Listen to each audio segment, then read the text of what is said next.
História do cristianismo, século a século. Eu quero fazer uma gravação aqui dentro de casa. Depois vocês decidem se eu volto para a igreja ou se eu permaneço aqui. Vou fazer esse vídeo já editado. Iria editar o da igreja, mas a qualidade da imagem quando eu puxo o zoom é deplorável. Então, quero que vocês me suportem aqui. Eu te recomendo pegar papel, caneta, um dipironazinha para não doer muito a sua cabeça, com garrafinha de café, porque ajuda, e um copinho d'água. Vamos para dentro, os primeiros 100 anos após a Era Apostólica. Antes de qualquer coisa, eu analiso alguns fatores históricos dentro do Novo Testamento. Os 27 livros foram redigidos até o fim do primeiro século da Era Cristã, se considerarmos que João escreveu seus tratados a partir da nona década até o ano 95 do primeiro século da Era Cristã.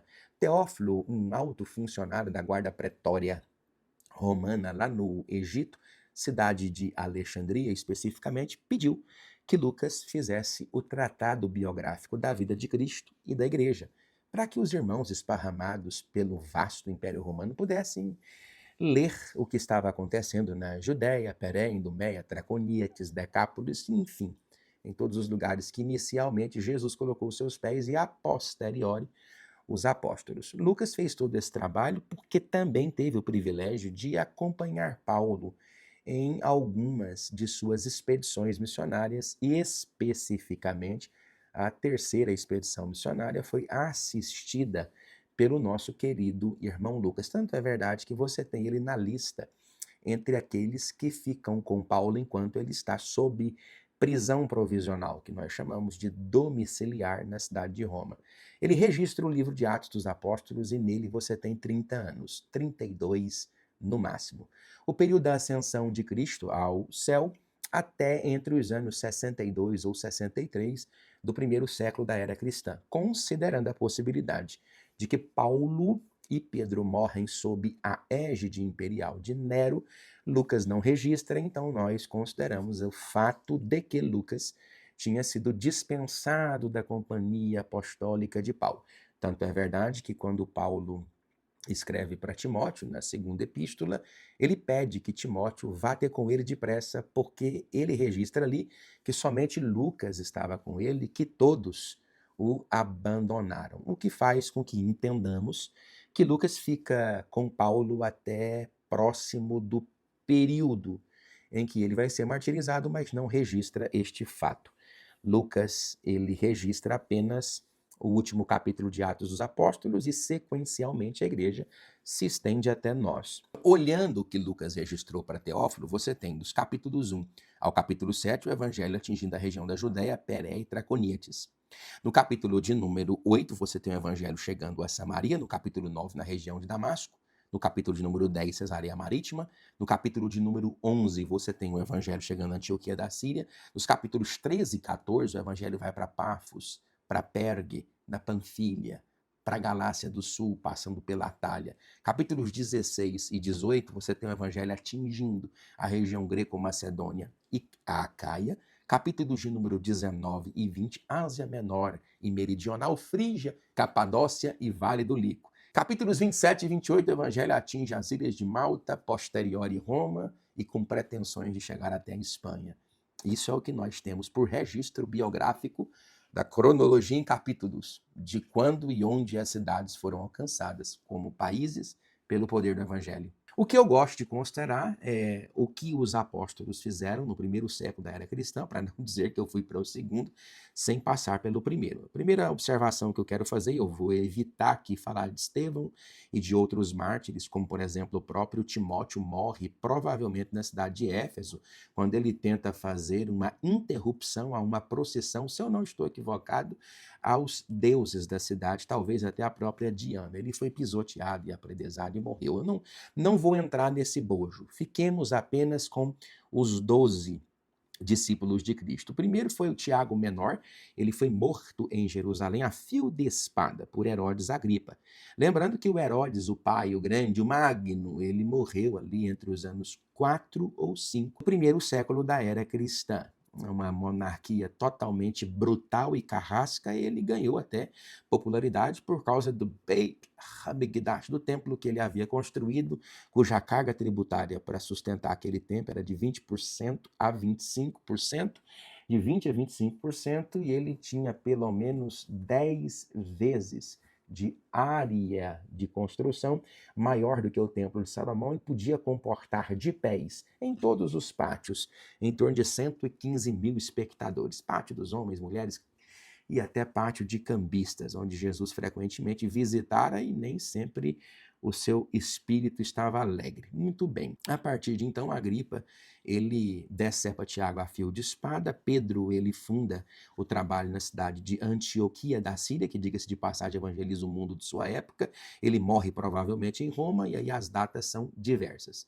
Entre os anos 64 e 66, alguns falam até em 67. Certo é que Paulo morre em um dia e Pedro morre no outro. André, o seu irmão, ele vai para a Ásia Menor, para a região da China, para a Turquia, especificamente na cidade de Bizâncio, aquela que foi conquistada por Constantino e que deu a ela o seu próprio nome, cidade de Constantinopla, que ficava no Estreito de Gibraltar, e Constantino mudou a sede do império em Roma para lá para evitar as invasões dos bárbaros. Essa cidade foi vítima de diversas emboscadas e lá para frente, quando nós formos estudar o tempo dos otomanos, a cidade caiu e ela é hoje de domínio religioso dos muçulmanos. Eu estou me referindo à cidade de Istambul. Ele foi morto, o irmão André, crucificado numa cruz em X, provavelmente na Acaia, ali nas proximidades da região de Corinto e de Atenas. Tomé, aquele que não acreditara acreditando, ele foi para Síria, para Índia e para Partos. Olha que coisa interessante, o mesmo lugar onde Pantenos também trabalhara a posteriori, e tantos outros que fizeram obras fundamentais ali. Ele foi transpassado por lanças e morto na região da Índia. Mateus, ele pregou na Judéia, na Etiópia, na Macedônia, na Pérsia e entre os partos. Ele foi morto provavelmente na região da Etiópia. Filipe, ele pregou em Cartago, na Grécia, no norte da África. E ele foi apedrejado e a posteriori crucificado em Hierápolis, região do Vale do Lico, contornando ali a Frígia, a Capadócia, lá onde Epáfras fundou a igreja, não só em Hierápolis, mas também em Colossos e em Laodiceia. A região apacentada a posteriori, finalzinho do primeiro século da era cristã, pelo nosso querido apóstolo João. Bartolomeu, ele pregou na Índia, pregou também na Arábia, fundou trabalhos na Armênia e ele foi esfolado na região russa do Daguestão. Lembrando, o próprio Michelangelo, quando pintou na Capela Sistina, ele pintou Bartolomeu com as peles nas mãos, porque, acredite se quiser, ele foi esfolado vivo, numa morte profundamente tenebrosa. Tiago Menor, ele pregou na cidade de Jerusalém, na Síria, foi apedrejado até a morte. Simão, o Zelote, Egito e Persa, cerrado pelo meio com uma serra e posteriormente queimado na região da Armênia. Judas, o também chamado de Tadeu, ele pregou na Pérsia, na Idumeia, na Armênia, lanças, machados e fogueira na Pérsia. São possibilidades de morte que ele havia sofrido. João, Ásia Menor e Éfeso, lembrando que esse morreu de velhice após uma tentativa frustrante, conforme os registros não só de Eusébio, de Cesareia, mas do próprio Tertuliano, que é mais recente, de que ele teria sido submerso numa caldeira de azeite fervente e, consequentemente, ele não conseguiu morrer, porque Deus o poupara para dar a ele os livros que nós temos, especificamente também o livro de Apocalipse. E também precisava lidar com os gnósticos, né? A última voz apostólica, a frear toda esta ideia. Matias, ele foi para a região da Síria, da Etiópia, ele foi morto por decapitação. Tiago Justo ficou em Jerusalém e ele foi morto por apedrejamento. Você tem estas informações e elas estão escondidas um tanto quanto na tradição. Ademais, é só olharmos as páginas do Novo Testamento, especificamente o livro de Atos, e compreendermos pelo menos a história escriturística de 30 anos, comportamento da igreja de modo geral. Após a era apostólica, nós tínhamos algumas dificuldades, perfume de Cristo, principalmente porque era de responsabilidade dos discípulos de Cristo levar adiante a mensagem do Evangelho. Do primeiro século, tudo se encerra e inicia-se agora uma nova era, a era pós-apostólica. Diversos nomes são dados aí na literatura mundial para esse período. Mas, a partir de então, nós vamos trabalhar muito com esta ideia da patrística, trazendo alegações de que estes homens, os discípulos dos discípulos, dos discípulos, dos discípulos de Cristo, são os pais do cristianismo nos primeiros séculos da era cristã. Porque a igreja ela cresce diante do judaísmo a priori, a posteriori, diante do mundo gentil, e, de modo geral, vai mergulhando em todo o vasto Império Romano. Se você pegar, por exemplo, a história dos mártires de Sebaste, após a aliança entre Constantino, depois de ter vencido Maxêncios, entre os anos 312 e 313, ele faz uma aliança com Galera e Lisinio. O Império Romano, nessa época, funcionava numa espécie de tetrarquia, de modo que estes homens dominavam o império. E eles fazem uma aliança chamada Édito de Milão, e os cristãos têm liberdade de professar a sua fé. Até o ano 320, mais ou menos, o quarto século. Mas ali existiram mártires chamados Mártires de Sebaste. Eram 40 homens que morreram, cristãos, dentro da própria guarda pretória. Então, o evangelho atinge violentamente o Império Romano. Quando Paulo escreve a sua carta, ele chega a dizer: os santos da casa de César vos saúdam. É o período, então, de definir a identidade, a doutrina e a estrutura da igreja diante de três grandes problemas. Pastor, e a igreja tem problemas? Não é pouco, perfume de Cristo. O primeiro, as perseguições estatais e populares. Inicialmente começam por conta do próprio judaísmo. É ele que impede os cristãos, a princípio, de levarem a mensagem do reino. A posteriori, o próprio Império Romano. Depois, heresias internas e sincretismo cultural. Vocês já me viram falar aqui que logo no primeiro século da era cristã, entre os anos 63, 64 ou 65, já havíamos visto na história do cristianismo cultos a anjos na própria igreja de Laodiceia, o que faz com que Paulo refute, escrevendo a carta aos Colossenses. O desprezo filosófico também era um outro problema, não só filosófico, mas filosófico-religioso.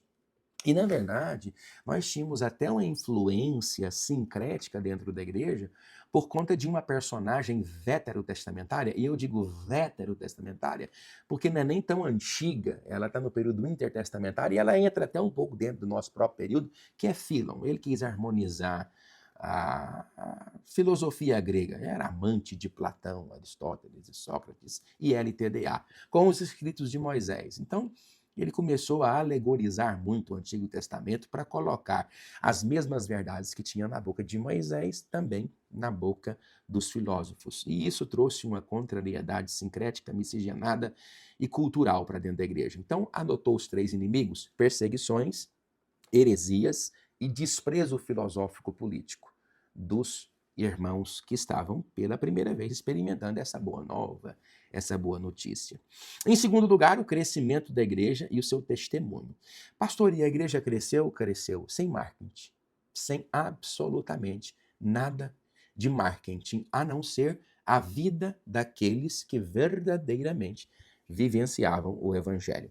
A igreja cresceu dando testemunho de três formas. Primeiro, com palavras. Cada cristão era um missionário. Eu vou repetir. Cada cristão era um missionário. Tanto é verdade que o próprio Plínio, quando vai escrever para Trajano entre os anos 98 e 117 do primeiro século da era cristã, para o segundo, ele disse que estava praticamente impossível lidar com os cristãos no que se diz respeito à popularidade, porque o povo os amava. Ele especifica três virtudes muito características das comunidades cristãs daquela época. Uma fidelidade inabalável a Cristo, até o próprio Plínio diz que eles se reuniam no dia do sol, que era o domingo, para cultuar a um galileu chamado Jesus, a quem eles tinham por Deus.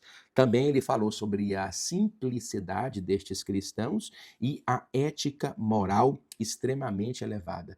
Tanto é que tem uma carta de Hilarion para sua esposa Alice, do primeiro século antes da era cristã, que diz o seguinte: acolha o nosso filho com amor e com carinho e cuide dele se for homem. Se for menina, abandone-a e a dispense, jogue fora.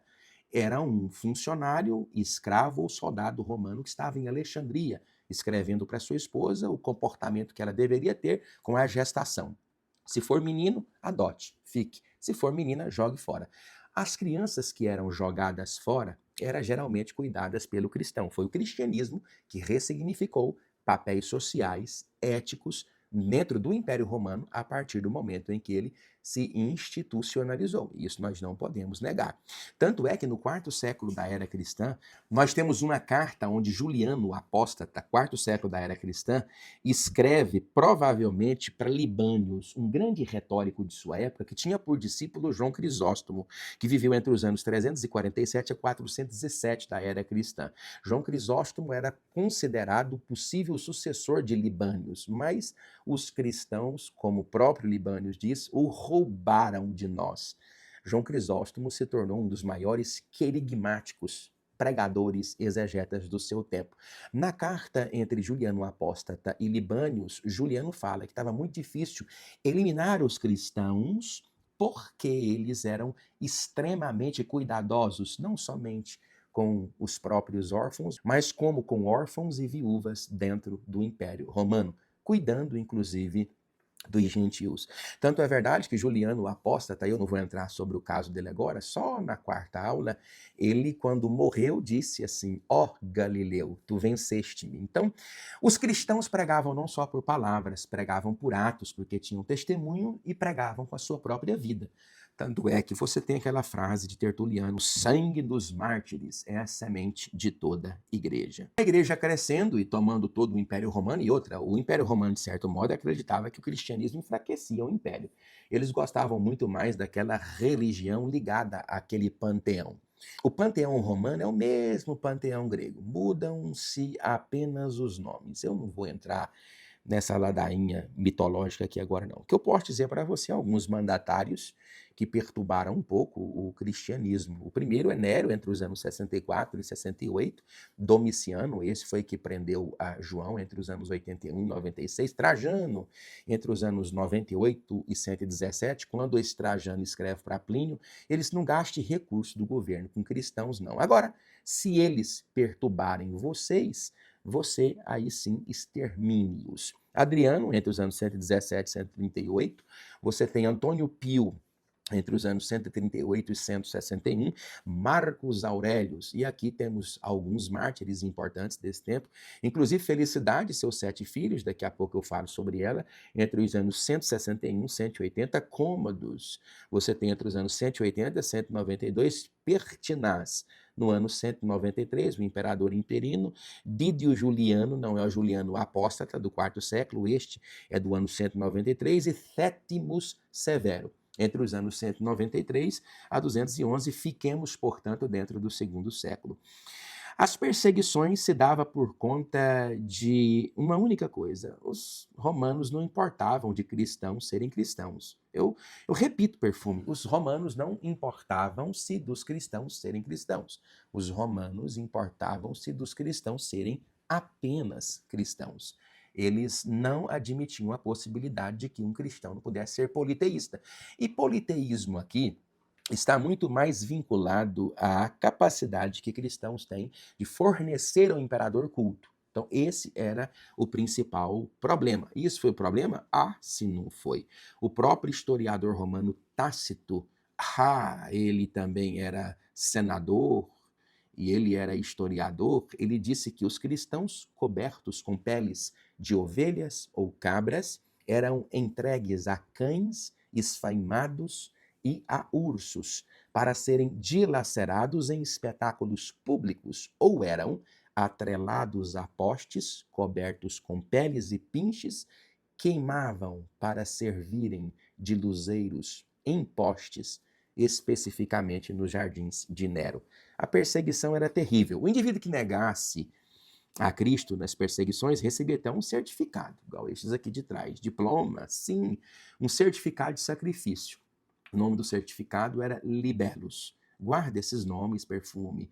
Estude. Se tiver difícil o vídeo, pause e repita. Esse certificado chamava-se certificado de sacrifício. Era chamado de libellus. O cristão que negava a Cristo ou que subornava soldados romanos para não sofrerem e permanecerem com sua fé, recebiam esse documento. O problema é que no terceiro século da era cristã tínhamos dois líderes, Cipriano de Cartago e Novaciano. Houve rivalidades entre os dois para ver se esses cristãos eram readmitidos na igreja. O Novaciano não quis saber, não.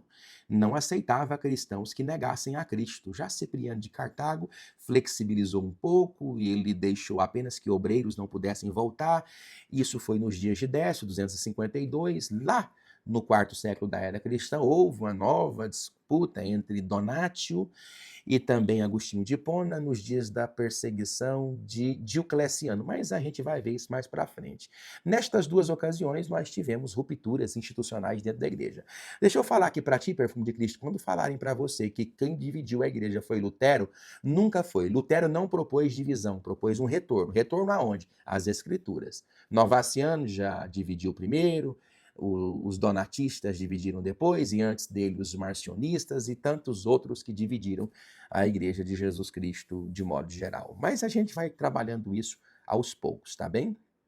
Nessa época, além dos livros dos evangelhos e das epístolas paulinas universais, você tinha dois outros livros que reportam muito bem como a comunidade cristã lidava com os aspectos litúrgicos religiosos denominacionais. Os dois livros são muito conhecidos. Eu vou extrair aqui 3 pontos de cada um, é o Pastor de Hermas e o próprio Didaquê. Inclusive, o próprio Pastor de Hermas perigou de entrar no cânon do Novo Testamento, mas ele trabalhava algumas coisas assim preocupantes sobre o batismo, tais como a possibilidade de o batismo lavar pecados, e batismo não lava pecados, e de que Deus só perdoaria um único pecado capital. Pecado capital nessa época eram 3 pecados capitais: adultério, fornicação e idolatria. Durante as perseguições de Décio, 250 à frente, o pecado de apostasia entrou como pecado capital. E isso vogou até os dias de Donátio e Agostinho de Hipona, quando eles discutiam se cristãos desviados podiam voltar para a igreja. Então a igreja dos primeiros séculos, dos 2 ou 3 primeiros séculos, condenava muito a prática da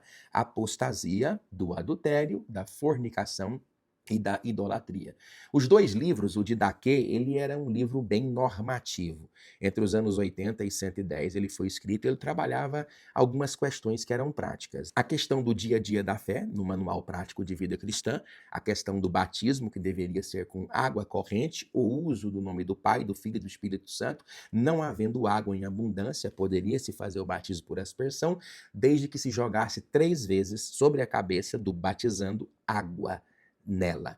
Uma outra observação é que era exigido um esforço profundo para que a pessoa tivesse consciência da decisão que tomara. Tanto é que João Crisóstomo ficou sendo um catecúmeno dentro do catecumenato, que era o treinamento para ser batizado, pelo menos 3 anos. Era muito comum, não se afogava qualquer um nessa época, não. Oração, jejum e palavra eram elementos que eram muito bem trabalhados lá. Tanto é que existia uma voga o seguinte: se você se levanta pela manhã e sabe que em algum lugar há instrução da palavra, primeiro vá lá, depois vai para os seus afazeres. Eles vogavam isso muito, muito, muito. Uma outra questão era a questão da ceia do Senhor, celebração, comunhão e ação de graças aos domingos, o dia que era conhecido como Dia do Sol. Se você pegar, por exemplo, o primeiro livro Apologia de Justino, na seção 67, você vai ver ele falando isso, que a igreja do primeiro e segundo século costumava se reunir para partir o pão todos os domingos.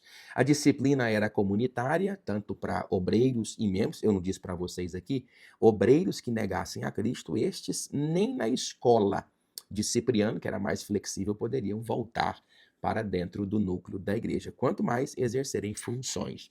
A organização da igreja foi trabalhada no estabelecimento de ministros, bispos, presbíteros e diáconos, até para ratificar e defender a ortodoxia que já estava começando a ser ameaçada, como daqui a pouco a gente vê.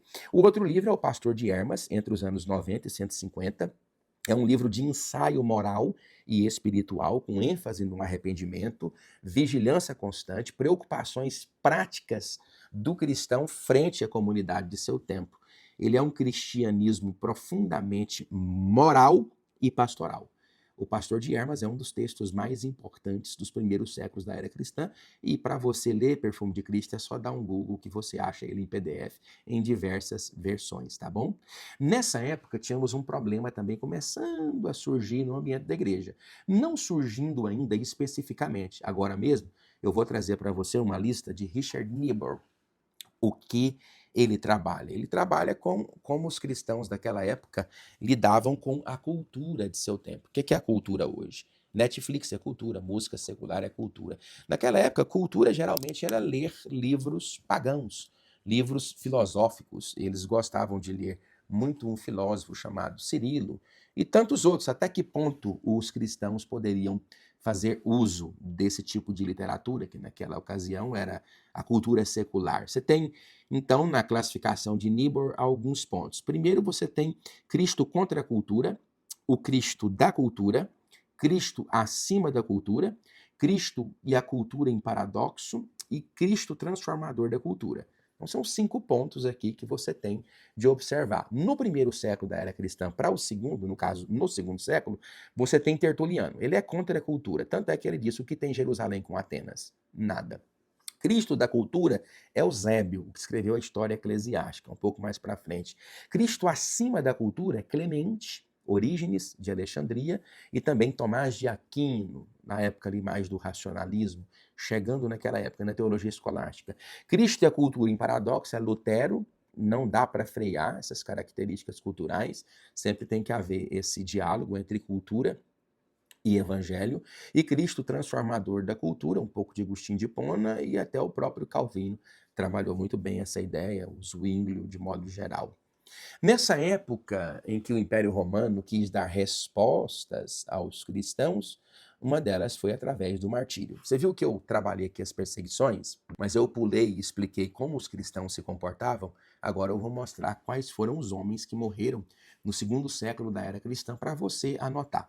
Eu vou trazer primeiro aqui Inácio de Antioquia. Ele viveu entre os anos 35 e 107, portanto, ele morreu logo no início do segundo século. É dele aquela famosa frase: sou trigo de Deus, e os dentes das feras hão de moer-me para ser apresentado como pão limpo a Cristo. Agora que pereço por conta do seu nome, posso ser chamado de discípulo. Policarpo de Esmirna, entre os anos 69 a 155, ele foi discípulo de João.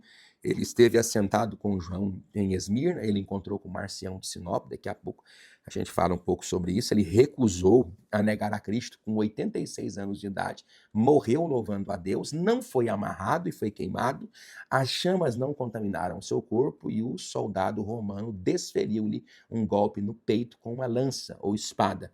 E ele morreu, embora na fogueira, sem ser queimado, porque Deus o protegera do fogo. Felicidade e seus 7 filhos, em 162 a 165, ela foi morta por uma personagem que era o governador Publius. E foi muito interessante, porque quando ela foi inquirida com seus 7 filhos entre 12 a 20 anos de idade, ela conversou com todos eles, nenhum pestanejou. Eu estou lhe dizendo que quando essa trombeta tocar, nós veremos homens e mulheres, negros e brancos, gordos e magros, livres e prisioneiros, que lá no céu vão brilhar como astros no universo. E nós desapareceremos como uma meba soprada pelo vento. Essa mulher morreu, sabe o que ela disse para o governador? Eu viva te venço, e se me matares, eu morta te vencerei mais ainda. Foi a mesma fala na boca de todos os seus filhos, da criança ao jovem. Todos morreram sem pestanejar. Sabe quem era o imperador? Marcos Aurélio, aquele do filme, né, o Gladiador. Você tem os mártires da Gália, e aqui você tem Blandina. Sabe quantos dias Blandina, no ano 177, ficou sendo submergida a perseguições e torturas implacáveis? Sabe quantos dias? 4. Na região hoje, que é a região da França, na região da Gália, ali nas proximidades de Lyon ou de Viena, ninguém sabe aonde. Durante 4 dias ela foi pisada por touros, amarradas em touros, espancada com ferros, queimada com fogo. Durante 4 dias, a única fala de Blandina foi: eu só sou uma cristã. Que mal há nisso? Ela morreu diante daquelas pessoas. Lembra que eu disse no início que os cristãos pregavam por palavras, por ato e com a vida? Estes testemunhos saltavam na plateia efervescente e quando eles voltavam para casa, o Espírito Santo falava na mente daquelas pessoas.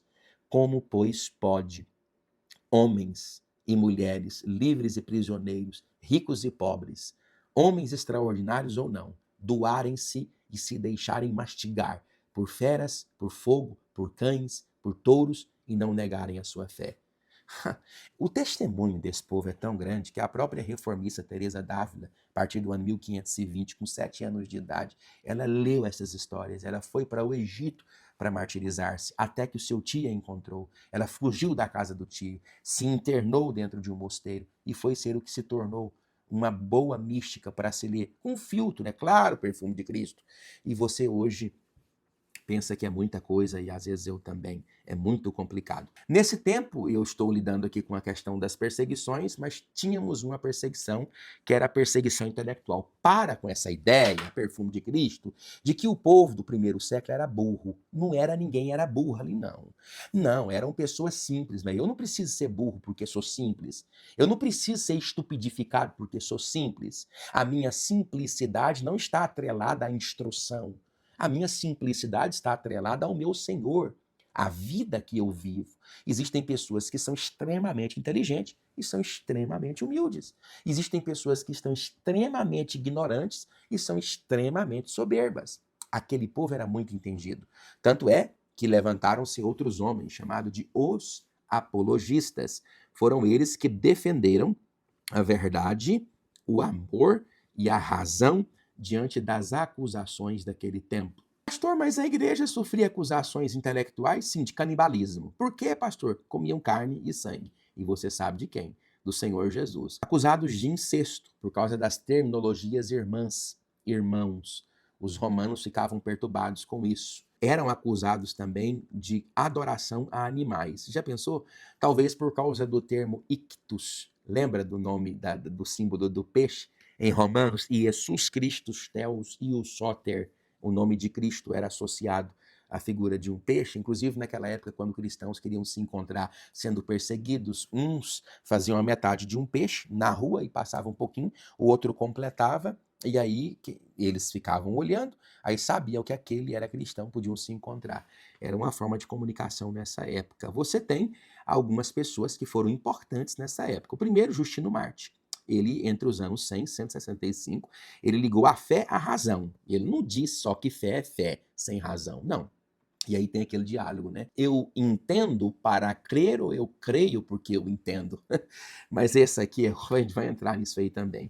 Justino Marte, ele ligou a fé à razão, afirmando que Cristo era a verdadeira filosofia. Ele escreveu o livro Apologia, número 1, número 2, e o Diálogo contra Trifão. Era um judeu, o diálogo foi bem interessante entre eles. Nem ele convenceu o judeu de que Jesus era o Messias, e nem o judeu o desconvenceu de que Jesus era o Messias. O discípulo dele é o nosso querido irmão Tassiano, entre os anos 120 e 180. Esse foi importante porque ele fez uma obra chamada Diatessaron, que é a primeira harmonização dos evangelhos, cronologicamente. Mateus, Marcos, Lucas e João. Pastor, qual foi a primeira Bíblia cronológica? Bíblia não. Mas o primeiro evangelho cronológico é o Diatessaron, escrito por Tassiano, discípulo de Justino Mártir, entre os anos 120 e 180, que além dessa obra, ele fez também um grande livro chamado O Discurso dos Gregos. Você tem uma outra obra desse tempo, na época dos apologetas, chamadas de Atenágoras, uma obra especial desenvolvida entre os anos 177 e 178, argumentando racionalmente a questão da ressurreição dos mortos. O seu livro se chamava Sobre a Ressurreição dos Mortos.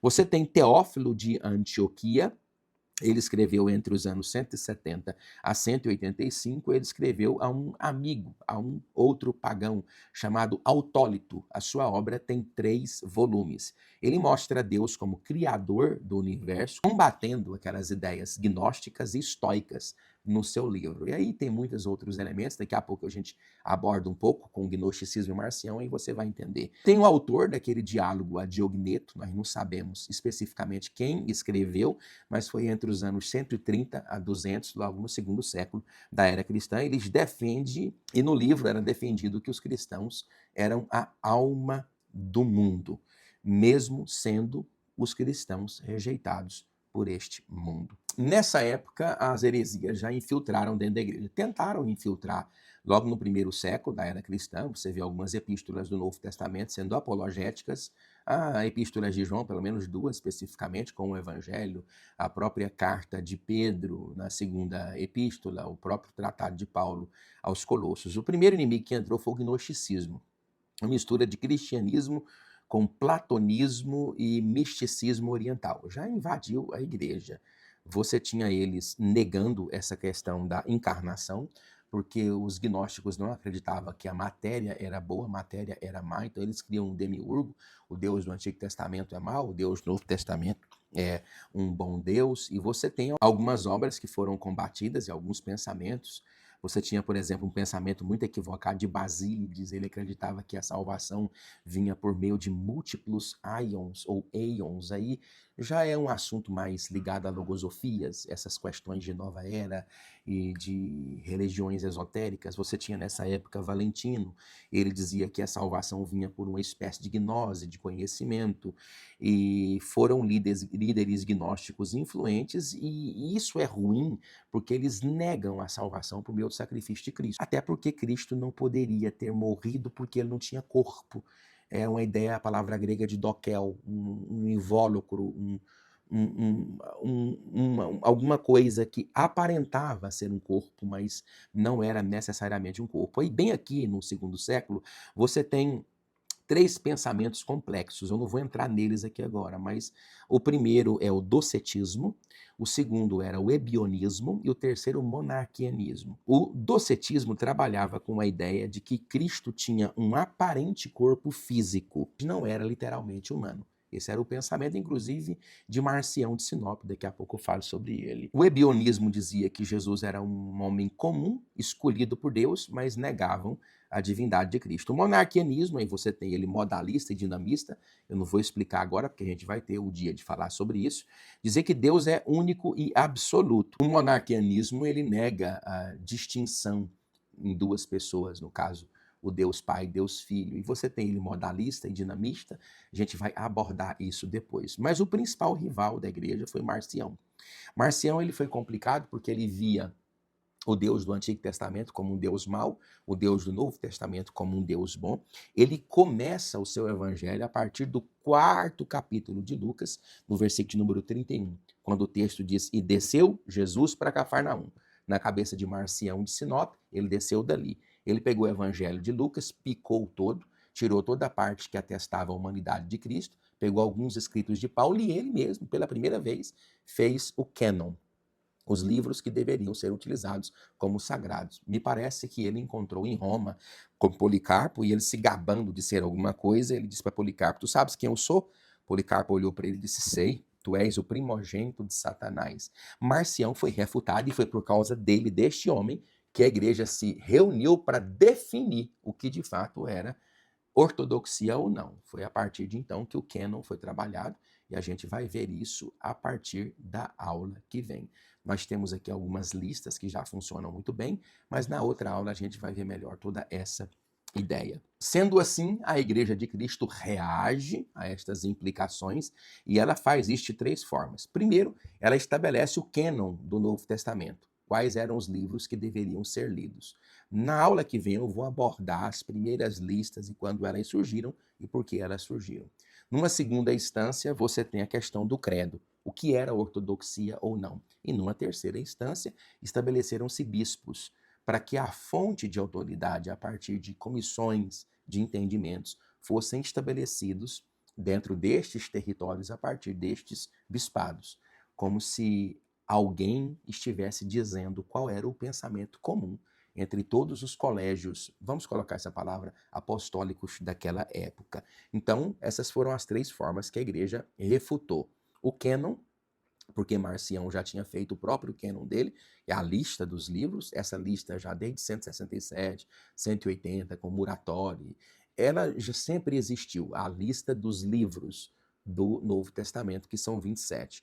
O credo, o que de fato era fé, os símbolos dessa fé, como isso deveria ser recebido pela igreja, e o próprio bispado, os bispos. Então, cânon, credo e bispos. Nessa época você tem alguns pais que nós chamamos de os pais da igreja, eram as vozes que as pessoas ouviam nessa época. Irineu de Leão, entre o ano 130 a 202, ele combateu o gnosticismo e afirmou: aonde está o Espírito de Deus, aí está a sua igreja.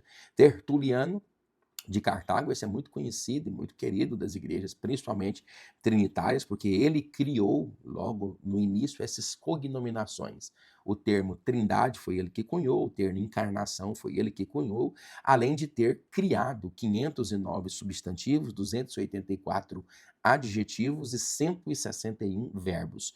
Um outro homem importante é o próprio Clemente, entre os anos 150 a 215, Orígenes, que era o seu discípulo, entre o ano 185 a 253, este último foi maior do que aquele, inclusive tentou se martirizar 2 vezes, porque o seu pai foi um mártir, a sua mãe escondeu as roupas e ele nu não teve coragem de ir se martirizar. E louvado seja Deus por isso, porque eles criaram pontes de comunicação entre os gnósticos, entre os hereges, defendendo a fé e resgatando a muitos dos enganos.